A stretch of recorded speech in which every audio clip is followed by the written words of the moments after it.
So good afternoon, everyone. Um, we are looking at, it's finally spring, yay. Um, so I want to welcome everyone to our Lunch and Learn, our March Lunch and Learn. So this whole month we have been looking at during our SALT Talk series all about understanding and utilizing benefits. So if you missed a topic last week, we had someone speak about waivers and funding sources and different funding sources in reference. Next week, we're going to be talking about Social Security, SSI, SSDI. But today, we are going to be looking at understanding Medicaid and about Medicaid buy-in and just all the benefits that all these benefits kind of like weave in and out among each other. So um, it's just helpful to hear all the different presentations and how they all tie together and where to start. So today we have Beth Risner and Latosha Olinger. I'll let them speak more to themselves or introduce themselves, but I'm going to turn it over to them because I know there's a lot of information. If you have any questions, you can put them in the chat box. We'll be watching the chat box and we'll try to address everyone's questions as we go. So I'm going to go ahead and turn it over to you, Beth and Latosha, and whoever's Okay. going first. All right, sounds good. Well, I will go first. So I'm Elizabeth Risner. I was our employment services coordinator. I recently got a promotion to the SSA transition supervisor, and I've been doing it about 2 weeks now, and it's been so much fun. But I still will be doing the benefits analysis and kind of being the point of contact for the county on employment things related. And then Latosha, I'll hand it over to you for introduction. Hello, I'm Latosha Olinger. I work with the Warren County Board of Developmental Disabilities. A work incentive coordinator, and I also educate individuals on how working may impact your benefits. Okay, and I did turn off my camera as it seems to help with my sound, to make it a little bit more clear. So today, Medicaid Spotlight, age blind disabled or ABD Medicaid. We're going to cover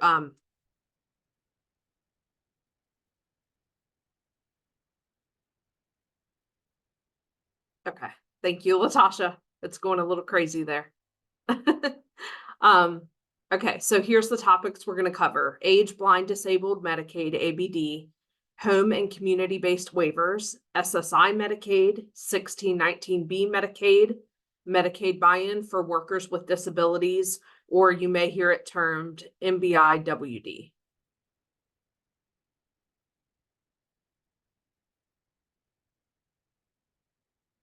Okay, so what is Medicaid? Let's just start fresh from the beginning.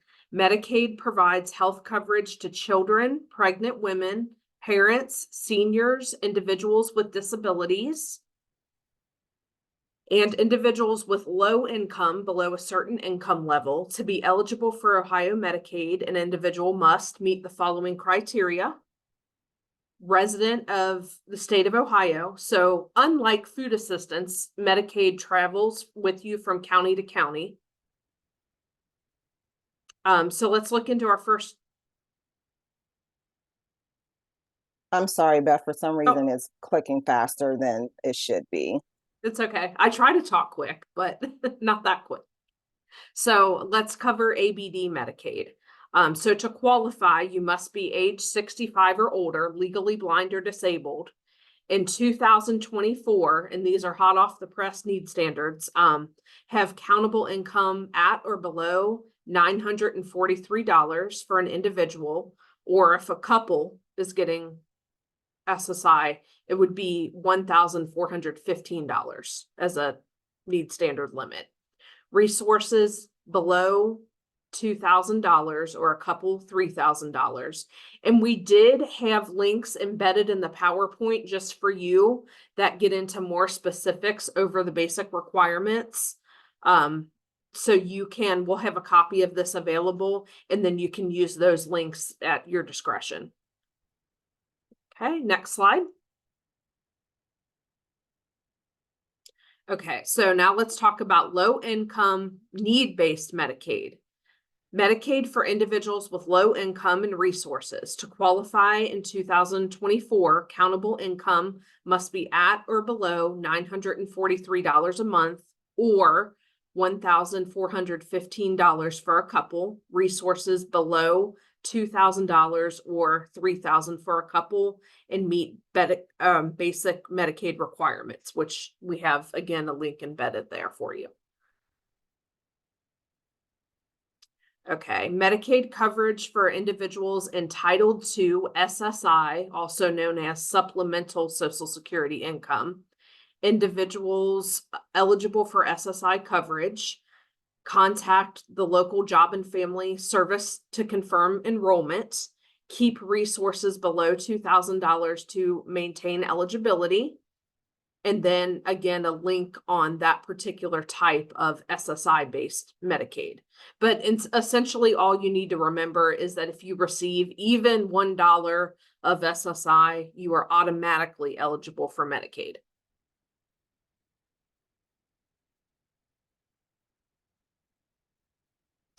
Okay, then we get into our home and community-based waivers. Medicaid waivers allow individuals with disabilities and chronic conditions to receive care in their homes and communities rather than in long-term care facilities, hospitals, or intermediate care facilities. Developmental disability level of care waivers. So we've got our level 1 waiver, and all ages can get that.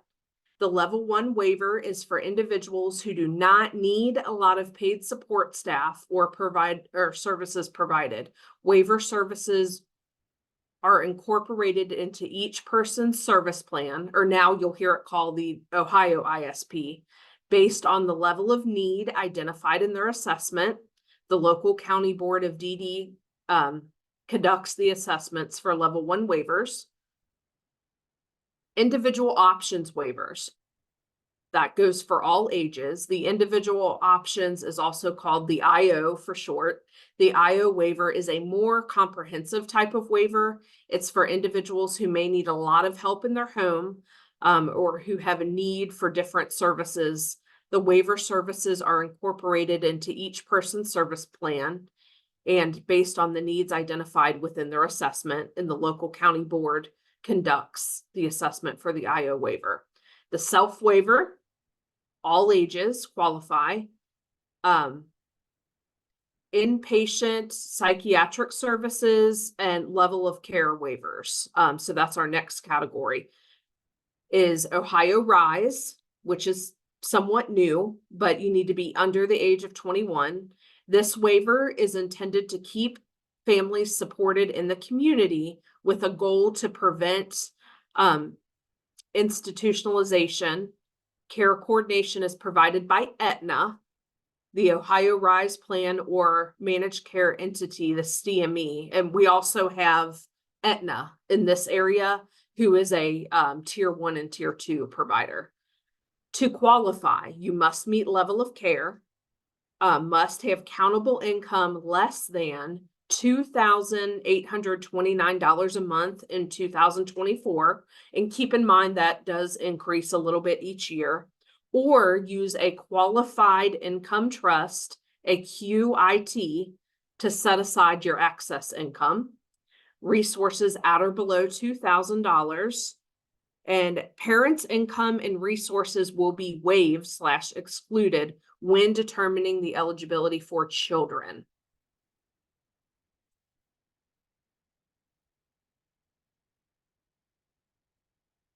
Okay, and continuing on, looking at nursing facility level of care. So we've got the Ohio Home Care Waiver that covers birth to age 59. The Ohio Home Care Waiver allows individuals with physical disabilities, unstable medical conditions to receive care in their home and communities instead of nursing facilities, hospitals, or rehab facilities. Then we've got our passport waiver. That's for age 60 or older. Passport is a Medicaid program that helps Medicaid eligible older Ohioans get the long-term care and supports they need to stay in their home. or other community settings rather than nursing homes. The Ohio Department of Aging and Ohio's Aging Network operate the Passport program.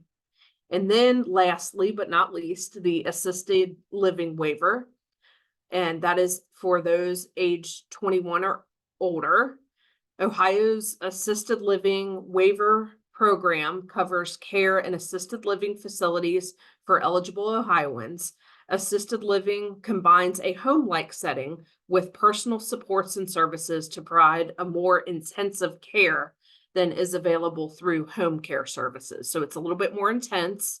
The program pays the cost of care in participating assisted living facilities. Individuals use their resources to cover room, board, and expenses. Okay, and now I'm going to hand it over to Latosha to talk about the lovely Magi Medicaid.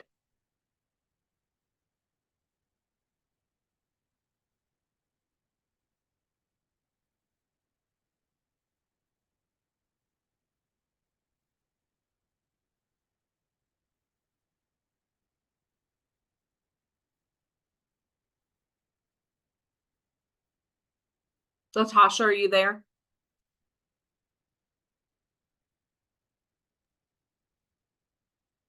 You're on mute, mute, Latosha.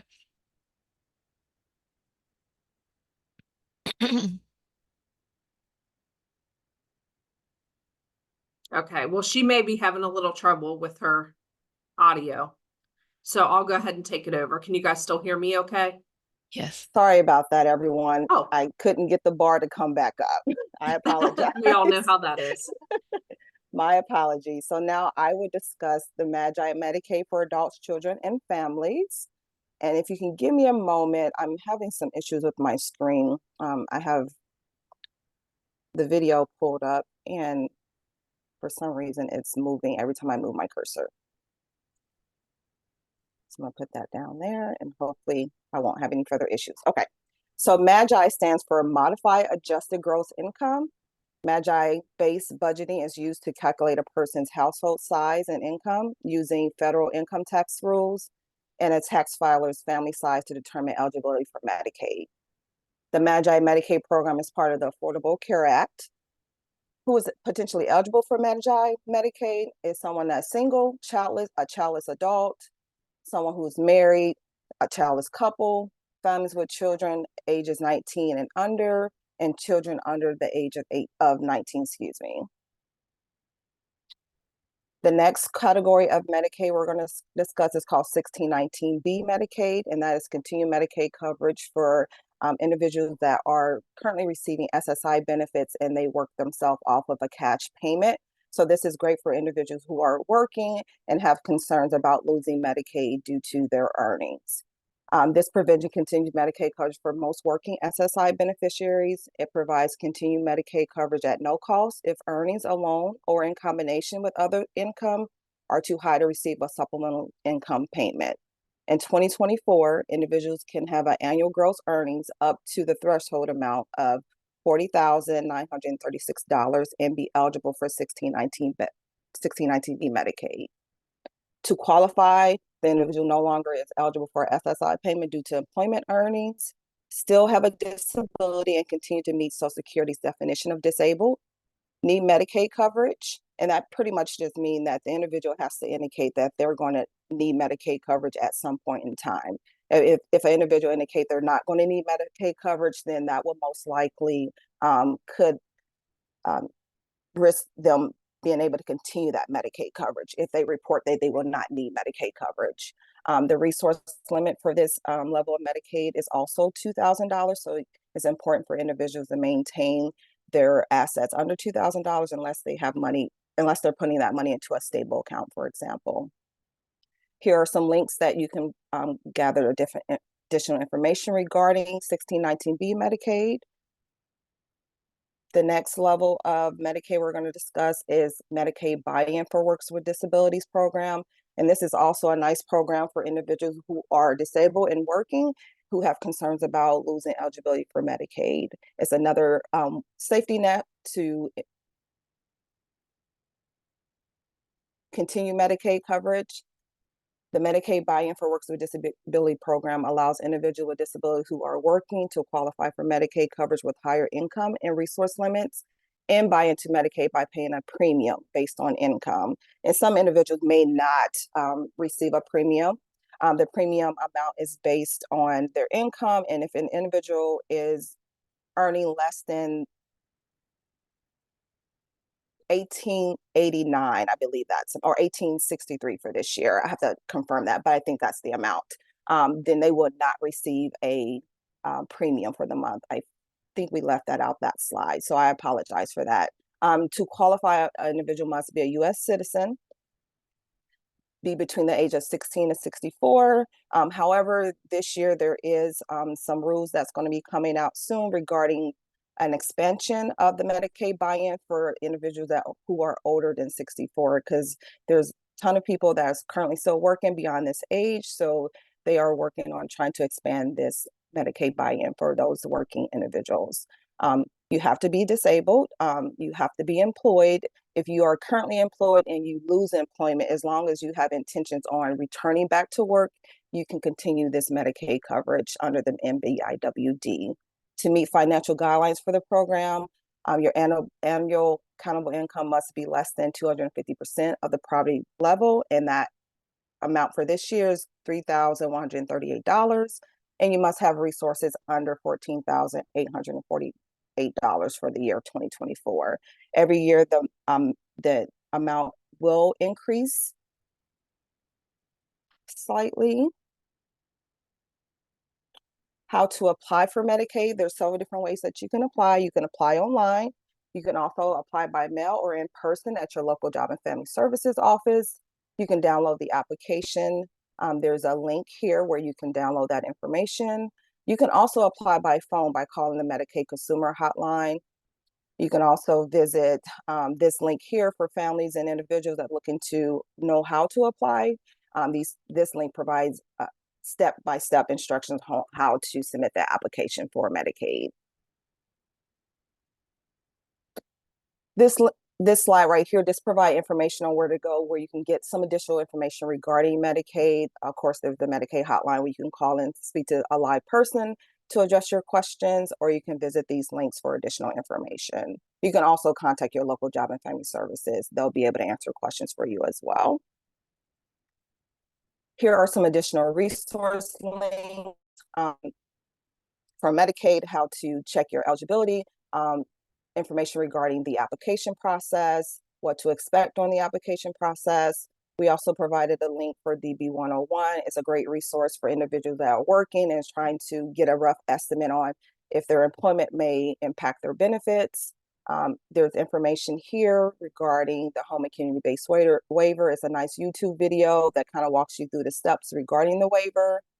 And then also there's a link here regarding the Ohio Rise. And I don't know if we have time to view the YouTube link. Do we have time, Patty? Yeah, you have time. We Okay. are open till 1 o'clock, so you Okay. are good. Okay. Is there any questions in the chat before I? No, not at this time. Okay. Just make sure if you have shared, did you click the two boxes when you shared your screen? There was two in the lower left corner. If it's a video with sound, you have to have those two boxes checked. You know what, Patty? I'm not for sure if I did. Here, let me see if it would work.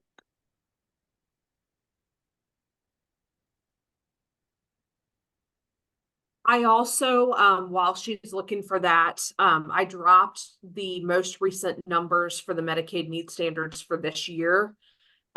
If you pull up the chart, I save it on my desktop. It does a nice job of breaking down each category of Medicaid and what the income limit is for each. Yeah, Patty, I'm not for sure if I did or not, and I feel like my screen is not displaying correctly. Okay. So I can give it a try and see what happens. If you stop share and reshare, just when you go, just bring it up and then reshare that. You can do it that way too. Okay. I think the issue is with my mouse, to be honest, because is not displaying once I hover over something. So, Oh, there it went. There you go.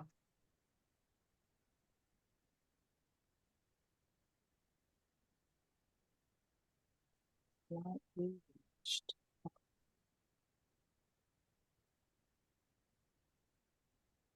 I think this is because I'm inside our remote. That's why it's not going to allow me to play this video. Here, I'm going to stop sharing this screen and open up a separate screen. If you run into trouble, I can try pulling it up for you too. Okay, great. Thank you.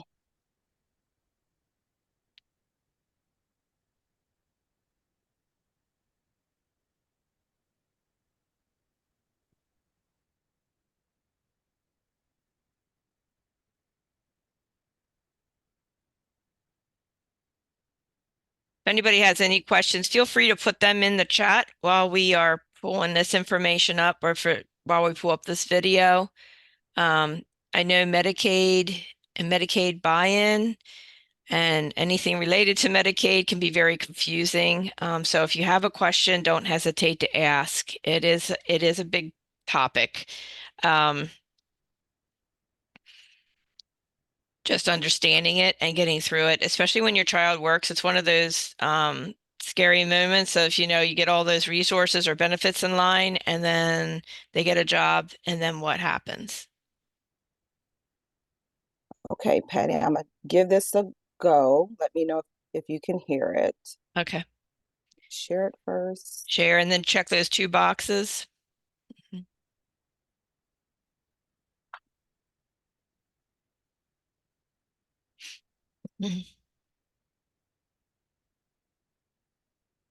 Patty, are the boxes at the below on the toolbar? When you go to share, like that first screen that comes up, when you go to share there, like, and it shows you all your screens, it's down in the lower left. So you would have to click on before you get to this point. Okay, so I'm going to start over. Stop sharing.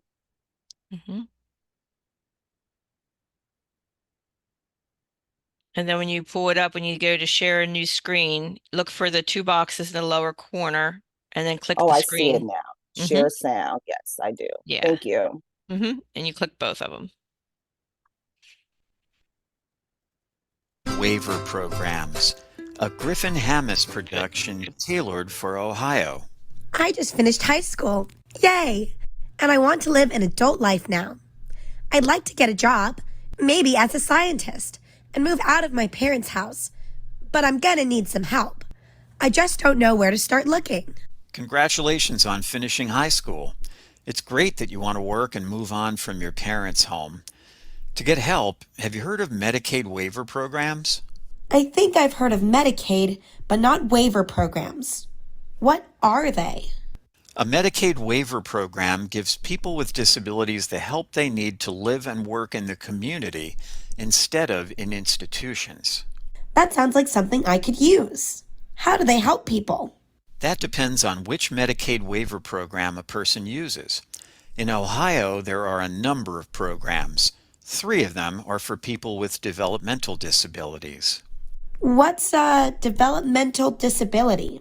It's a disability that started before you turned 22 years old that causes you to need help to live and work independently. That sounds like my disability.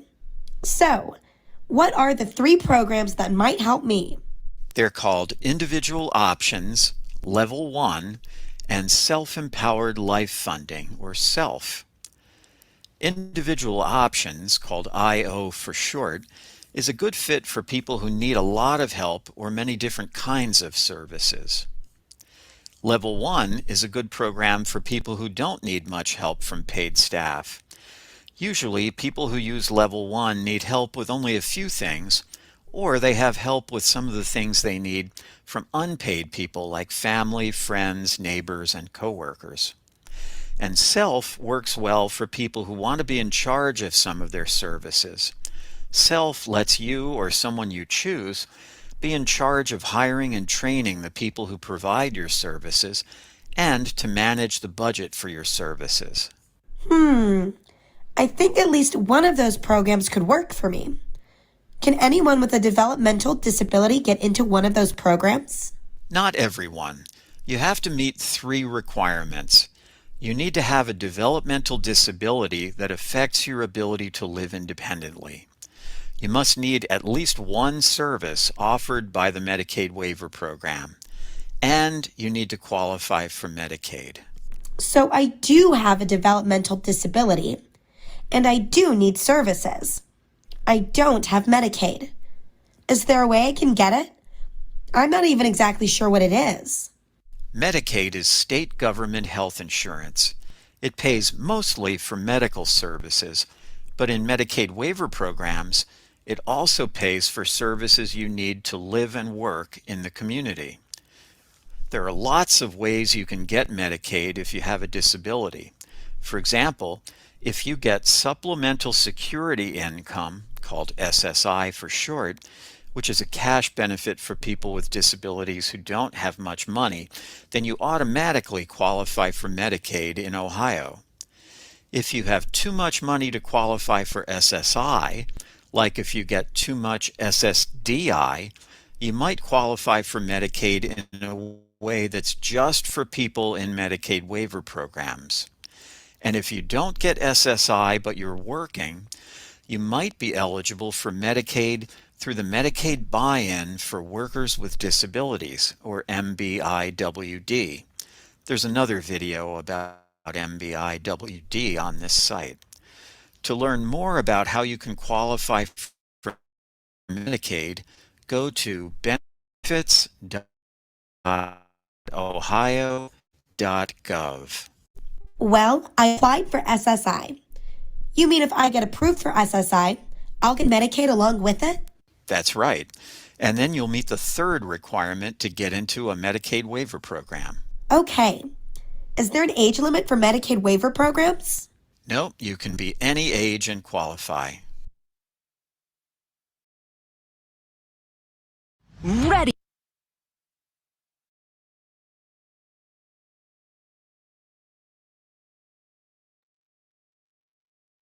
To be an e-commerce pioneer? Bluehost has step-by-step WordPress onboarding to make create. So I'm not for sure why that happened there. I apologize. Hey, it looked good. We got to see a pie. Right. I am going to just stop sharing the screen because I'm not for sure if that's going to play correctly. Yeah, it doesn't look like you're sharing anymore. You're fine.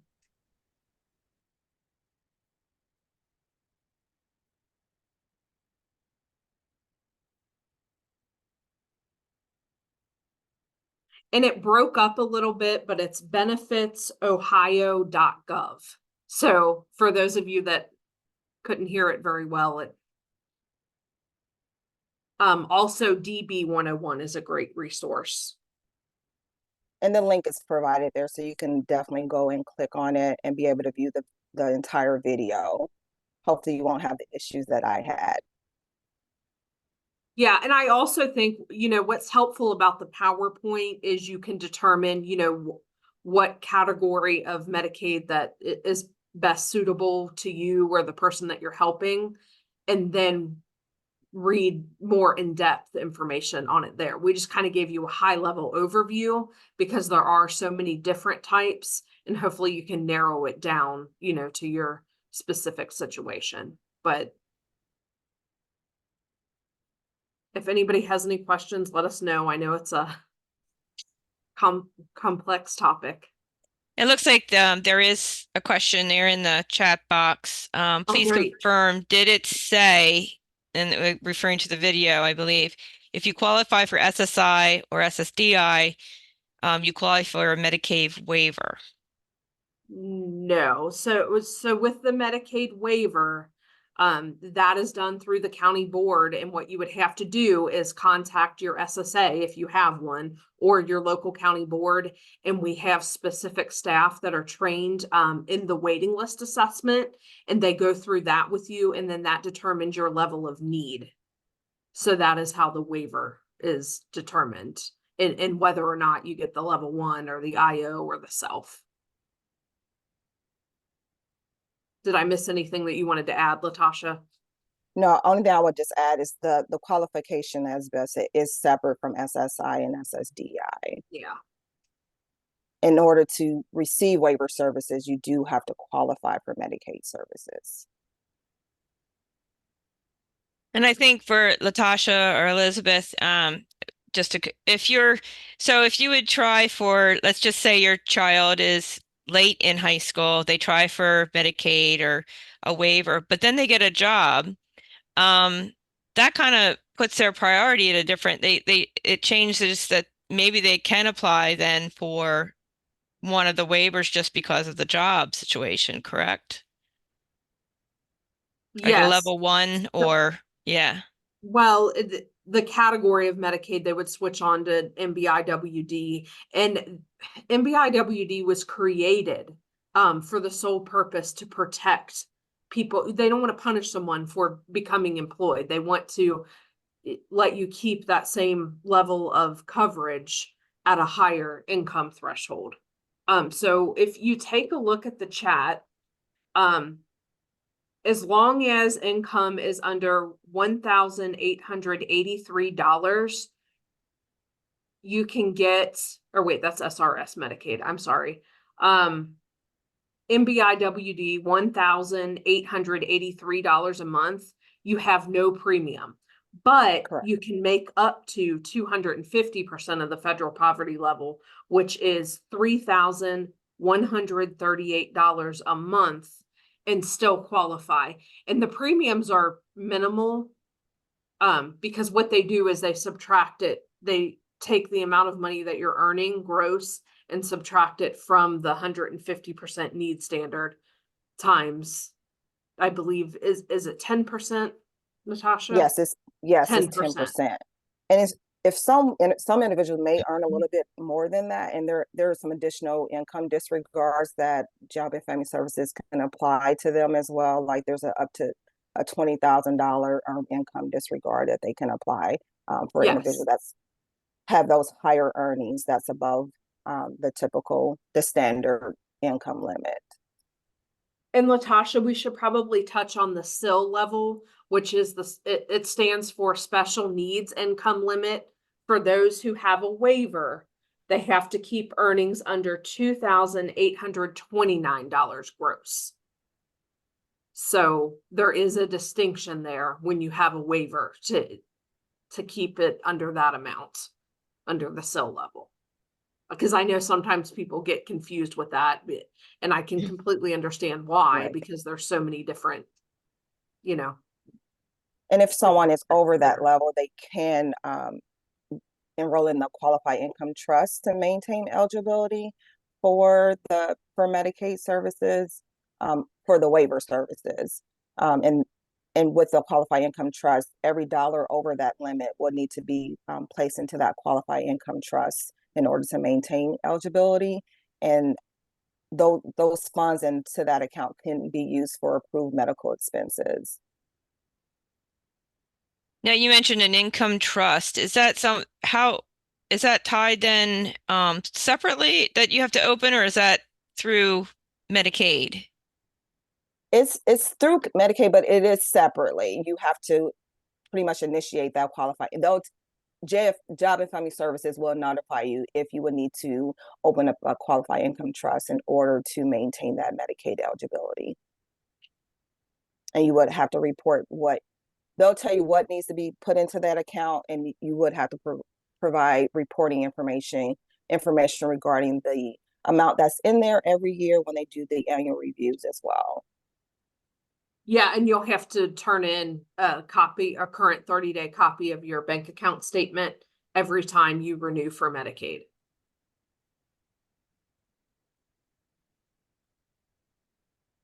Does anybody have any more questions at this point? I know there is a lot of ins and outs with this topic. A lot of, is your child looking for a job? Are you concerned about them losing any of their benefits? I mean, all questions are good. Believe me, on this topic, all questions are fine. And if you can't think of any questions right now, you can always get in touch with a work incentive coordinator or a benefit specialist in your area. If you don't know who that person is, you can always contact your SSA. Patty is also a good resource that can point you in the right direction as well of who you need to talk to. And I'm going to drop my email in the chat because I'm sure as soon as we close out here, you'll, end up thinking of 10 questions. That's how it always goes. But you guys have had really good questions thus far. And here in Butler County, I don't know if other counties have this, but we do have a Medicaid liaison that has, I think, at least weekly contact with our local JFS office. So if we do have those rare things that come up, it's nice to have, someone that we can go to. I do also have a contact for Social Security. Now she can't answer things without a release, obviously, but it is something that we do offer. Do you have a And that liaison there in Warren County too, Latosha?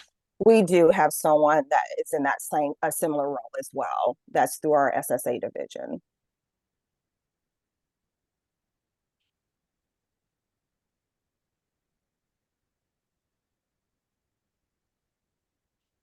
And I'm sure other counties probably have something probably similar, or at least they can point you in the right direction. Yeah, and we do have contacts with the surrounding county. So if you guys are out of Butler and Warren, I mean, we can still try to get you what you need. Legal aid is also a great help. So if you ever get denied for Medicaid, especially if it's Medicaid buy-in, I would highly recommend. They have attorneys that specialize in that do those every day. Or even if it's a resource issue for a denial or whatever the reason for the denial, you do have support that way. And legal aid, that's a free service, is that correct? Yes. Yes. And they So have really good attorneys. I mean, and they do this all the time. So, I mean, it's their specialty. So, and to add to that resource limit, if you're ever in a situation where you're going to be over the resource limit for Medicaid, the stable account is a great asset to consider, because funds in that stable account will not be counted towards the resource limit for Medicaid eligibility. I believe for Latosha, they want to know who's the liaison in Warren County? I can put her email. You can contact me and then I will give you her email address.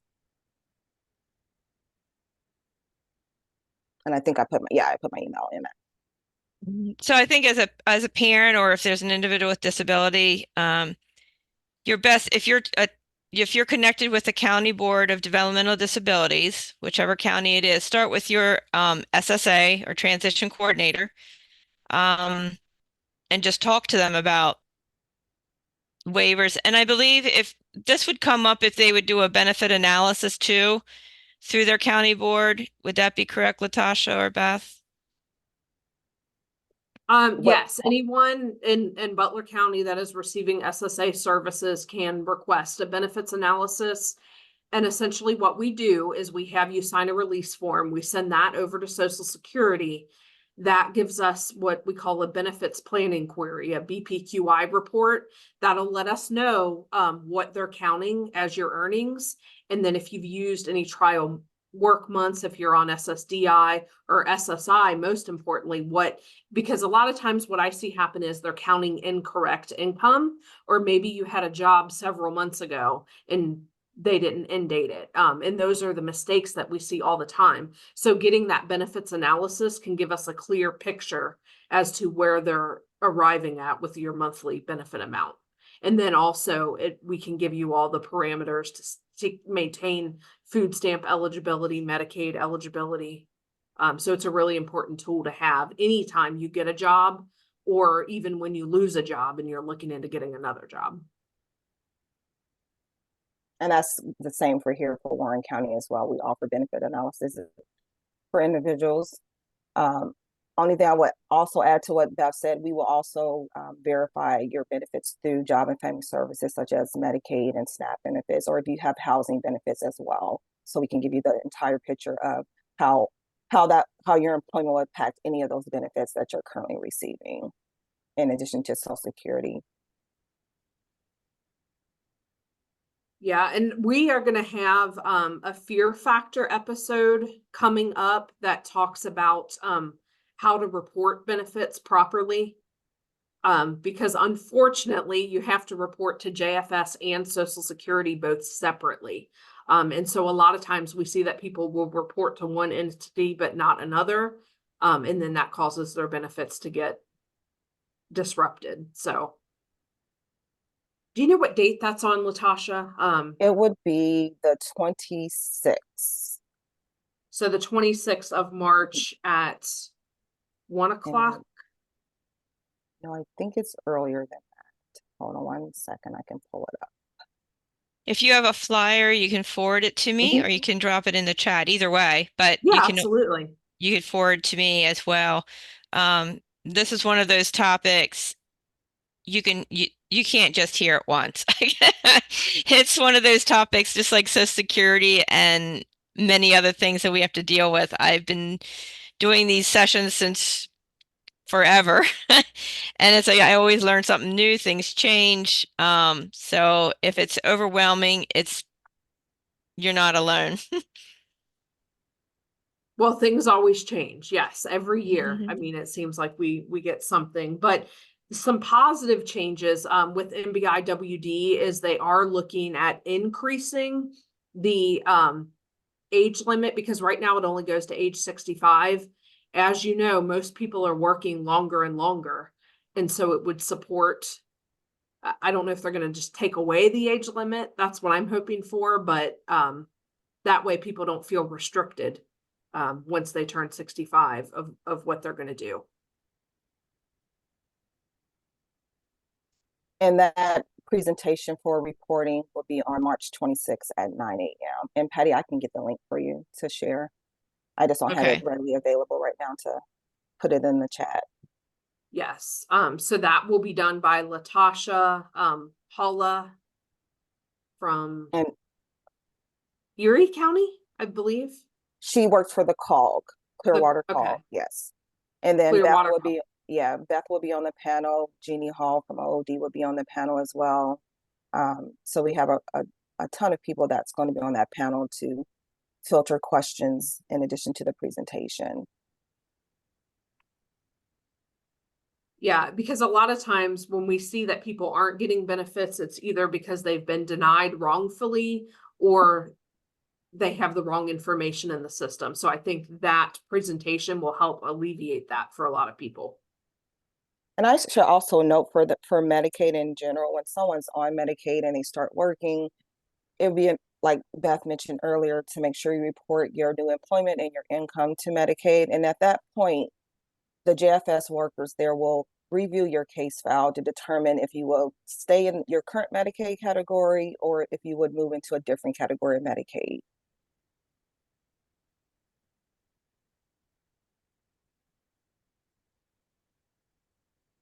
And just a reminder too, with as I said, all these topics overlap. We'll be talking about SSI, SSDI next Tuesday night at 6 o'clock. The 19th and the 26th is part 2 of SSI, SSDI at 6 o'clock. So, and we have those references on our schedule, or I can send it, you can just message me and I can send it out. We also send it out via our newsletter every month. I know when our son got a job, I mean, we had an SSA, and we were working through them. And when he got a job, that's when we got at that time, we got the level 1. Later, we did apply for the Medicaid buy-in, and some were asking, I mean, you mentioned the premium at that time. Now, you know, it's been a couple years, but he was paying somewhere right around $70 a month for what he had. Now, I don't know what, you know, it's different for different people. Right. Depending on what you make, correct? But I mean, it wasn't that much for all the coverage you got. Yes, and for a long while they weren't even collecting them, and now with the end of COVID, they've started collecting them again. So we are starting to see those notices come through. Yeah, So the biggest advice we can give is just make sure that what they are counting, the income that they have for you, is valid and current, because they could be counting something from a past review that isn't right. up to date. Yeah, I always share with individuals when they contact me and they have concerns regarding their premium, especially since it's been some years since they actually have requested payment. So I do get a lot of calls where they say, what is this? Do I have to pay for this? So, stressing the importance of making sure you do pay that premium, because if you don't pay it, at some point they're going to discontinue your Medicaid coverage. And also, share with them, like, we can also, it's important to verify that they have your correct income, especially as Beth mentioned, they could be looking at old income that you reported from previous years. So it is very important to make sure they have the most recent income, even if they have your present income. But if there's a change, like if you're still at that same job and then all of a sudden your hours decrease, it's important to provide them with an update, especially if it's your hours decreasing, it's been a month and your hours are lower. It's good to update them with that information, provide them with at least 4 to 6 weeks of your pay stubs so that they can do a calculation of a new premium for you. And And it's a an pretty example straightforward that I can process. think of with that, is somebody who's self-employed. You may get a lot of hours in the summertime, but then come winter, you're laid off. Or retail, because Right. we have a lot of folks that work in retail.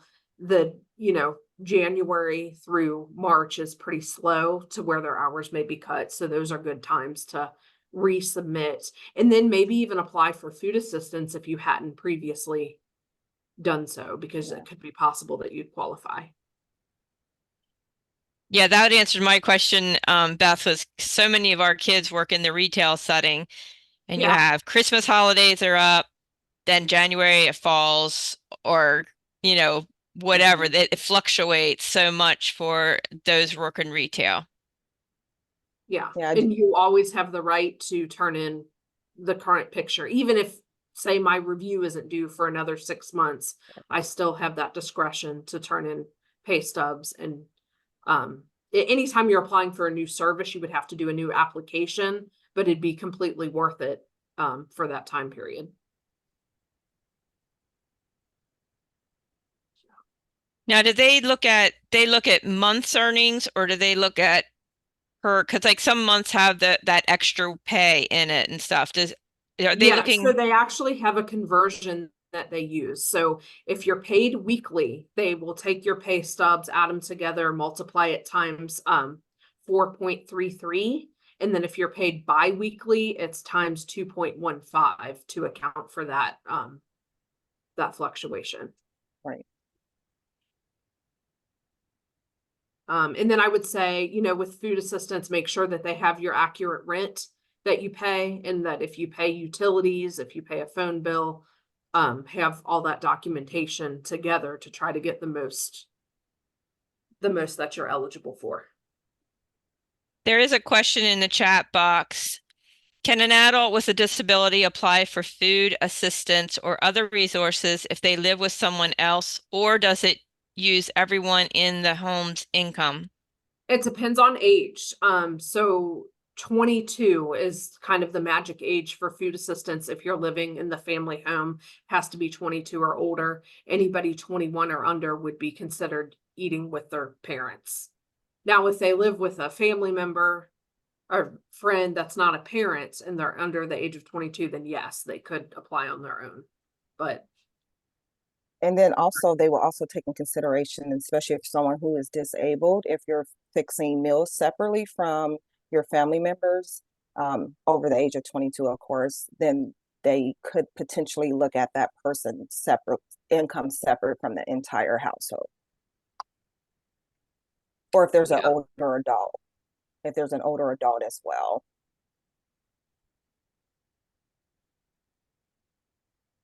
And the good thing about the application for SNAP, it will ask you those direct questions.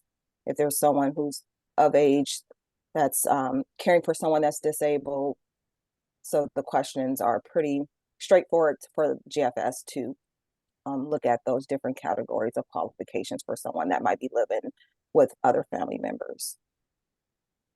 yep. And you had mentioned in your presentation about the stable account regarding resources. Should most families look at that, I especially if think they're it's a good considering income? Yeah. I think it's a good idea to definitely look at the stable account as an option for savings for individuals, because $2,000 you can save that up pretty quickly, and it's a great asset to be able to transfer money fairly quickly, versus some people don't like to just waste money. Once they get to that point of almost $2,000, they rather save it versus just going out just to spend it on something just to get under the resource limit. So the stable account is a great asset for individuals to be able to save beyond the $2,000 resource limit, and Medicaid not use the funds in that, well, will not count the funds in that account towards the resource limit for eligibility.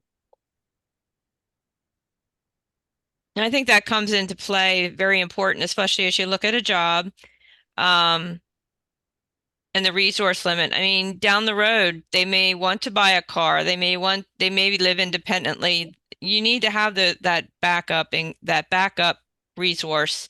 So that is one way to be able to not And limit yourself to the 2,000. I don't know if we mentioned it before, but when you're on MBIWD, the resource limit increases to $14,848. So you could have that amount in a bank account as long as you're on that MBIWD category and it not count. So just a side note there. And to add to that, if someone is eligible for the 1619B category of Medicaid, the MBIWD may not be the best category for them at that time because the 1619B Medicaid is free Medicaid. If you're on MBIWD, there could be a premium applied to you monthly. So just keep that in mind. So if you're on 1619B Medicaid and you're looking at MBIWD just so you can have a higher resource limit, the stable account might be something that you should look into versus switching over to MBIWD, because depending on your income, you could have a premium that you're paying out of pocket for.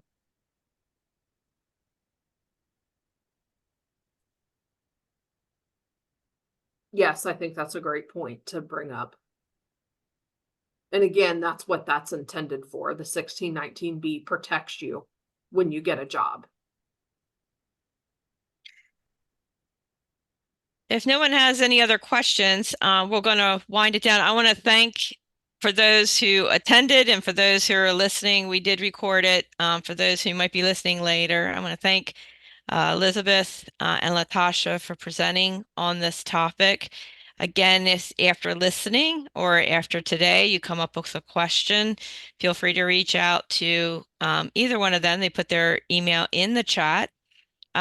Or you can reach out to me if you don't have that, and I'll be glad to send you their contact information. We do have the presentation is in our Google Salt Drive. Also, if you get into the Google Salt Drive, we have a survey out there. I don't know, Michelle, if you can put the link in the chat box. We have a survey. We're planning for next year already for SALT and our SALT sessions. So we want to make sure we catch the topics that are of interest to you. Yeah, it's in there. So if you can fill that out, and just basically, I mean, these are rarely heavy topics. Next month, we're going to be looking, next week, we started on the SSI, SSDI, looking at navigating all that. And then we'll be going into guardianship, special needs trust, stable account next month. So if you're wondering about, we had discussions about the stable account, we'll be covering a lot of those topics next month. And you can go into our Google Salt Drive. You can see our schedule coming up, or just email me and I'll be glad to send it out to you. But I want to thank you guys for attending today. Thank you again, Beth and Latosha, and for the presentation, because this is such a difficult topic. Absolutely. Thank you so much for having us, and thanks for everyone for listening. Thank Yes, you. Have a great Have a afternoon, great everyone. have a great afternoon. Thank you all.